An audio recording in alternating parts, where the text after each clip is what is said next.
There are two things a lot of people in the United States and Western Europe tend to get wrong. First, there's this kind of loathing of Western civilization that a lot of people have.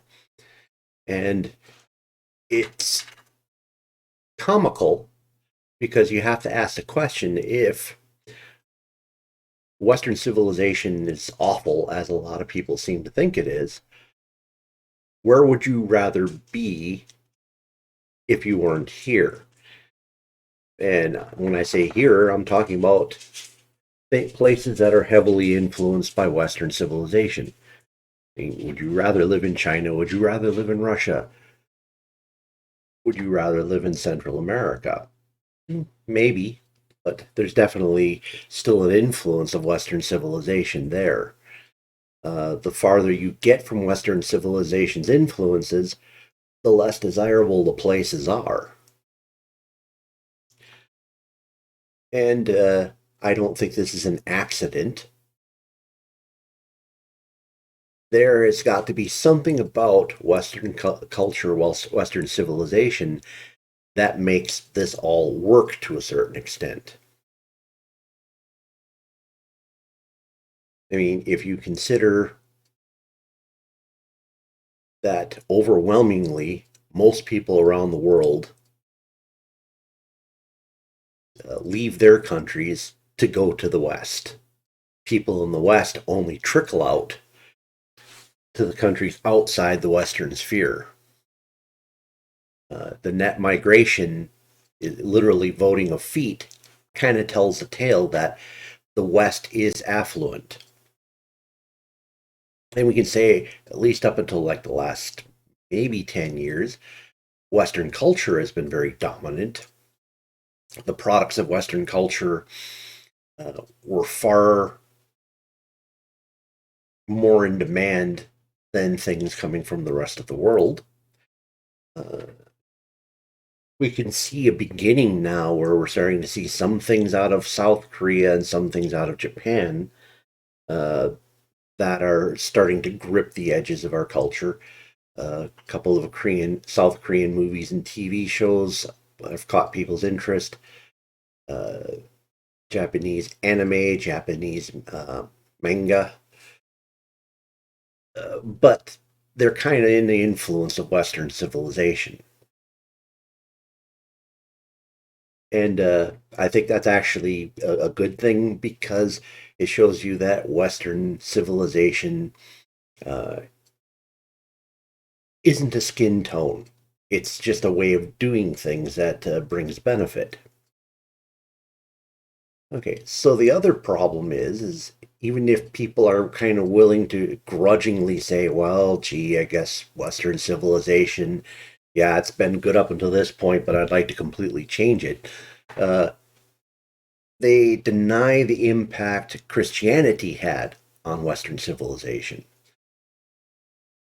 And that's essentially what I'm going to talk about for the next few minutes is the idea that Western civilization could not have gotten to where it was without Christianity as part of the engine driving things forward. And I'm not inferring that everything Christianity ever has done is a great and wonderful thing. I'm just saying if you look at Western civilization as a whole, uh, Western civilization is more affluent. Western civilization has a stronger culture. And part of that was driven by Christianity. Now, the question is we'll ask that question at the end, I guess.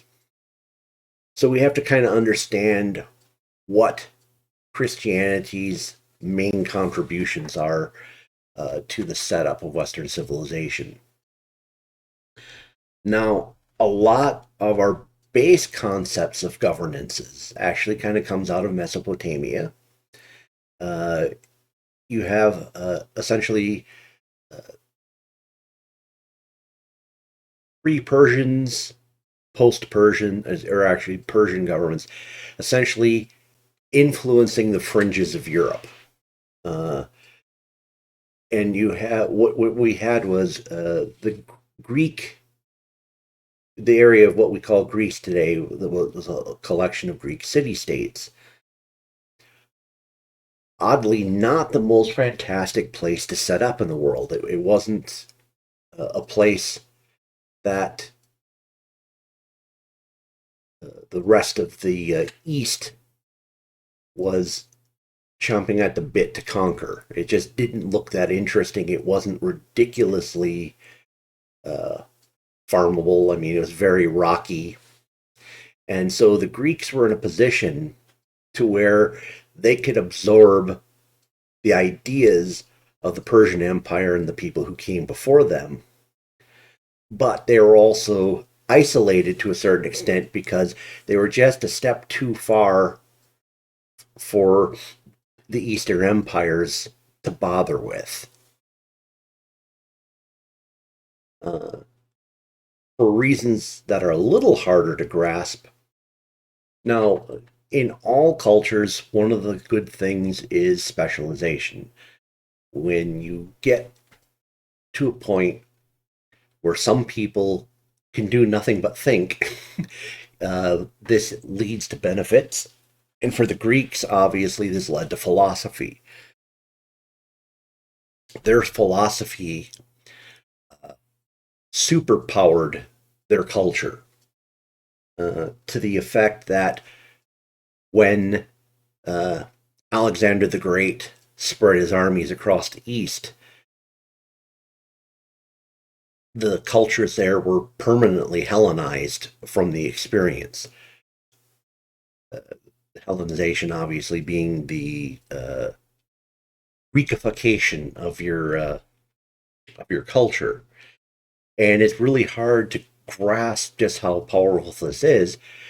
But if you think about how far back Greece was and the fact that there are a lot of impacts on our society that continue to this day, is a testament to just how powerful this stuff is and how hard it is for us to just walk away from it at any given moment. Now, one of the things that comes about the Greeks that's important to the West is they had a uh, innate, and this comes out of their philosophy, an innate curiosity about religion. And so one of the things they were very receptive to what was known as Eastern mystery cults. And what would happen is some new religious idea would come out of the East, come into Greece, and it was interesting. It was kind of fringe. It wasn't necessarily gobbled up by the whole of society, but it existed out there. And a lot of times, the term mystery cult comes about, whereas they would have kind of a almost like a Masonic lodge type thing where they had different levels of order to where you would be slowly have the mystery unveiled to you. And yeah, these were very popular throughout all of Greek history, including after their subjugation to the Romans. So then we have to understand the Greeks' impact on the Romans. Essentially, when the Romans were at their worshipping rocks and trees stage, uh, one of the things the Greeks did on a routine basis is they would, uh, because their land was limited in the amount of food it could produce, because it just wasn't the most fantastic farming land. When a city state would get overpopulated, they would essentially have a forced colonization. Uh, they would say, okay, X amount of people need to go. First, we'll have volunteers, and then we'll pick the rest of the people to fill this out. And it wasn't like they were throwing prisoners out into the world. I mean, they did obviously they selected people they wanted to get rid of, but they also selected people who would give the colony a chance to survive. Now, an oddity of this is once the colony, the colonization mission set off, they're given a little bit of support to start with, but once the support was done, that colony no longer had any connection back to the mother city state that sent it out. Okay, so one of these colonies uh, was on the Italian peninsula at the same time the Romans were worshiping rocks, trees, and rivers. And the impact was when the cultures met with each other, the Greeks philosophically and religiously were so far in advance of the Romans that the Romans were swamped by the Greek culture. And this is why they ended up adopting almost all the Greek gods and giving them new names. Now, that's an oversimplification because they didn't have the same kind of pantheon system. And so when a Greek god was Romanized, it was merged with an existing Roman entity that gave it new features that were very un-Greek in their nature. But the fact that they essentially adopted a whole nother civilization's set of gods says a lot for the power of the Greek culture, but it also has a huge impact on the Romans. Ultimately, it will create kind of a sense of Roman inferiority where in order to be cultured, you needed to learn Greek so that you could learn the Greek plays and the Greek philosophy in its original language. Rich families would either hire or enslave Greek teachers to teach their children so that they could be sophisticated. And ultimately, this idea of Eastern mystery cults was also moved into the Roman sphere. The idea of we're always looking for something a little bit different, and if it comes out of the mysterious East and there's a mystery involved, woohoo, we're ready to grab it. So initially, when Christianity came spreading out of the Middle East or the Levant, it looked like another Eastern mystery cult. And so essentially the road had been paved for Christianity to follow this mystery cult route into the minds of Greeks. But in this case, it was far more powerful than any other mystery cult that had rolled in previously. It had a few competitors at the beginning, like Mithraism, but Mithras had a limited ability to make inroads because you pretty much had to be in the military or have military background for you to really be part of the religion, whereas Christianity, anybody could be part of it. So eventually Christianity swamps the Roman Empire. Some people make the claim that Christianity caused the Roman Empire to fall. I disagree with that because obviously it didn't cause the Eastern Roman Empire to fall. In fact, the Eastern Roman Empire went on for another 1,000 years. So I don't think Christianity weakened the West as much as it already had structural deficiencies that were causing it problems. It would have been interesting to see if the Roman Republic had somehow survived what Christianity would have done to it, as opposed to what Christianity did to the Roman Empire. So, one of the big things that Christianity brings to the West via the Roman Empire is the idea of rule of law. So, initially, we have this idea where essentially the Roman emperor is the law. I mean, obviously, that's very simplified because Roman government was very complicated with many levels and structures. But the emperor could have quite a say-so in things. However, this would start to change. I'm going to quote some stuff here. In the year 390, Ambrose, bishop of Milan, responded to Roman Emperor Theodosius' slaughter of some 7,000 people by rebuking him until he repented of the act. It's important to remember that in the Roman world, an emperor could do virtually whatever he wanted. In this newly emerging social circumstance, however, the emperor was admonished and told to bow to some abstract higher authority when previously there had been none. Theodosius realized that even he could not supersede the authority of God's law. This represented a seismic shift in worldview of the rule of man to the rule of law. From our current perspective, it's difficult to appreciate the magnitude of this change. And this comes from a paper that Dr. Andrew Stevens wrote. That's BB, not V. And this rule of law, although other societies had levels of it, it would implant itself in the West and blossom in a way that it didn't elsewhere. This rule of law is Judeo-Christian in nature. And again, I said I know other societies had their version of rule of law as well, but in the end, it didn't play out the same way. So another aspect Christianity brings to the West is private property. Although not obvious, if you do read through the Old and New Testament, there are a lot of things that talk about ownership, buying and selling, etc. It sets down the rule system that there is ownership. Essentially, ultimately, if you dig down to the core of the Bible, it's saying that God has given stewardship of everything to man. So ultimately, a system of ownership comes out of that.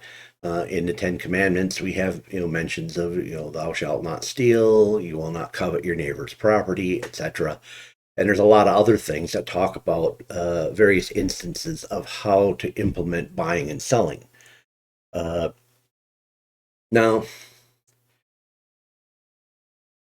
a good example is to compare this. I'm going to compare this to Islam in terms of private property. Now, Islam obviously has similar roots to Christianity. They obviously revere the Old Testament. They follow the New Testament to a certain extent, and then the Quran supersedes those books wherever there's a correction. And then, of course, the hadiths are dependent on what country you're in, what sect you're in, which hadiths are considered legitimate or not. So, talking about private property in Islam, there are certain properties that cannot be owned privately, and they're categorized as social properties. Social properties of these type are public property providing social services, for example, mosques, schools, roads, and rivers. If not made public, they would not serve their purpose. Number two, property that exists naturally without human intervention. It consists of such things as mineral, crude oil, rock, water, grass, and fire. This type of property is created by Allah solely.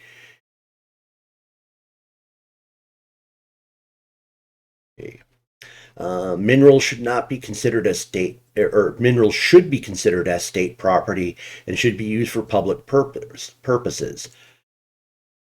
Easily accessible minerals are state property. On the other hand, they're considered solid minerals that required mining as private property owned by the owner of the land in which they're found. A big share of this should go to the state for most types of minerals. Property under state control and supervision is a category of public property. It's based on the ruling that the Muslim treasury is the inheritor of everyone who has no heir.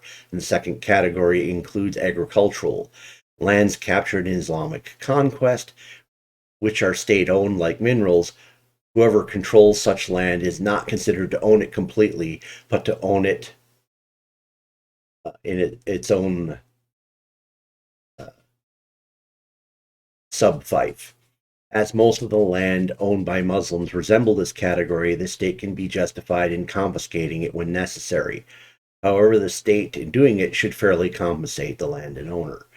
And this comes from a paper, and please bear with me on the names. If I mispronounce them, it's not intentional.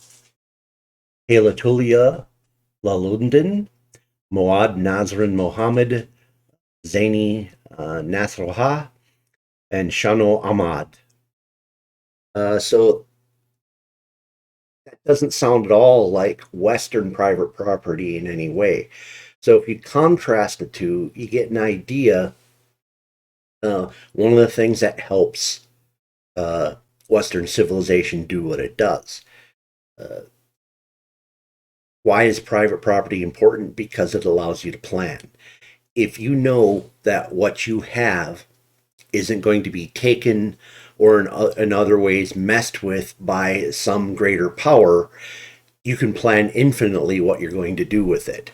And essentially, the more intelligent you are in terms of dealing with property, essentially the sky's the limit on what you can accomplish with it.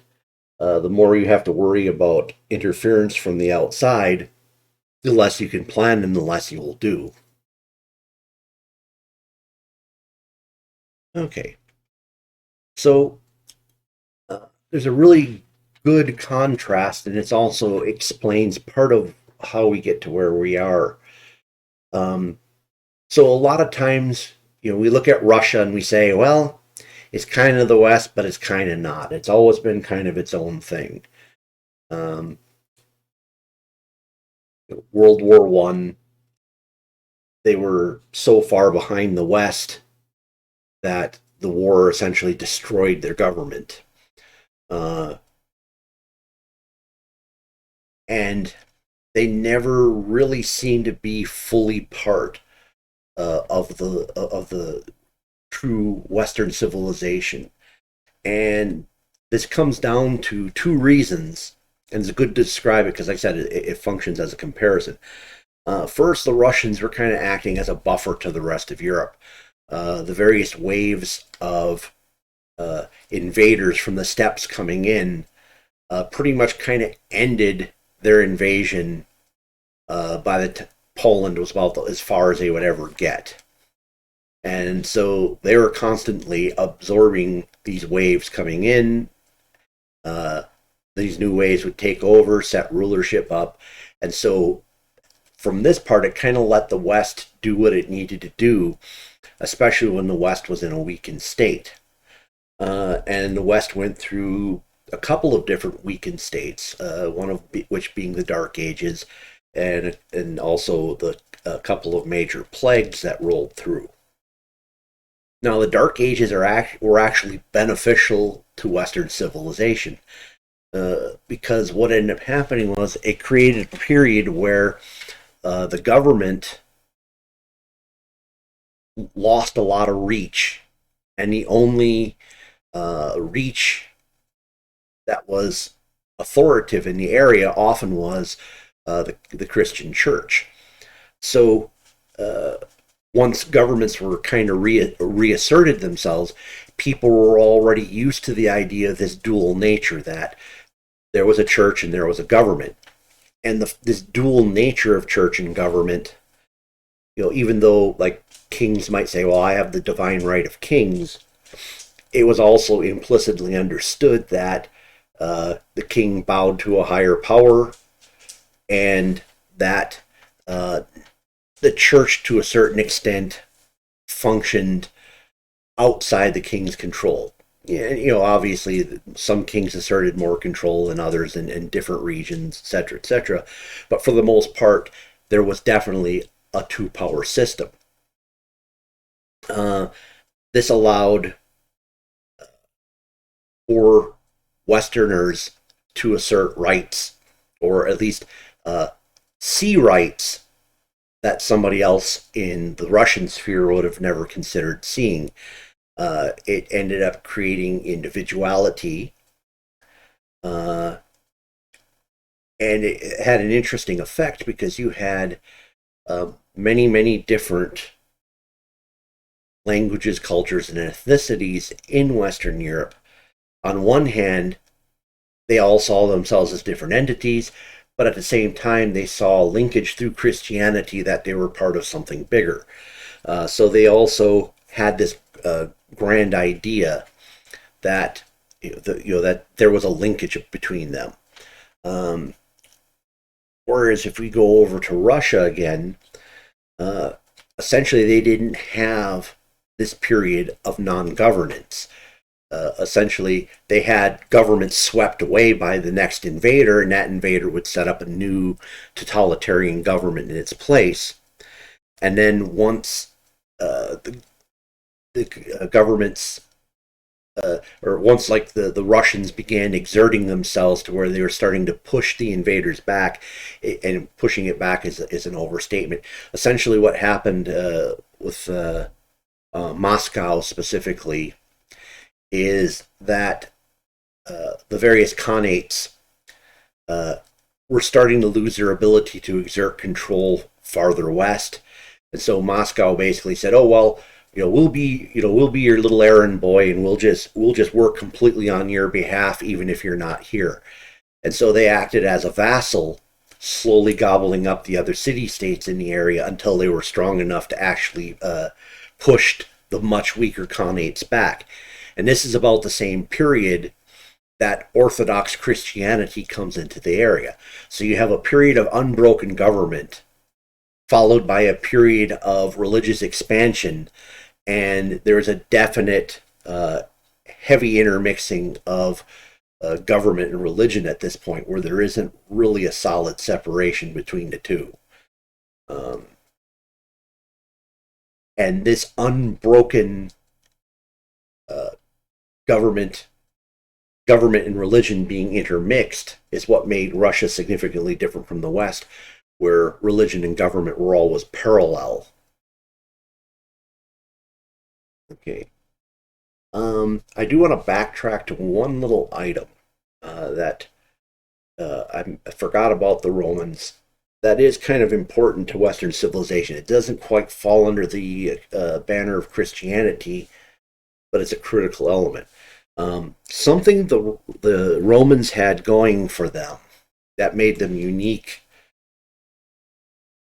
in terms of a lot of other people is because of the way they were cross-contaminated culturally with the Greeks. They saw themselves as inheritors of Greek culture. And so they looked at that as a beginning. So to them, they look, because whereas most other cultures sit there and say, oh, well, culture started here, civilization started here, and this is where it is. The Romans said, oh, no, it started over there. It came here. We're improving it. And we're going to continue doing stuff like that into the future. And what that ended up doing is creating this concept of Western civilization being a thing of the past, a thing of the present, and a thing of the future, whereas for other cultures, it was always just a thing of the present. Okay, well, I hope that's a little bit of food for thought.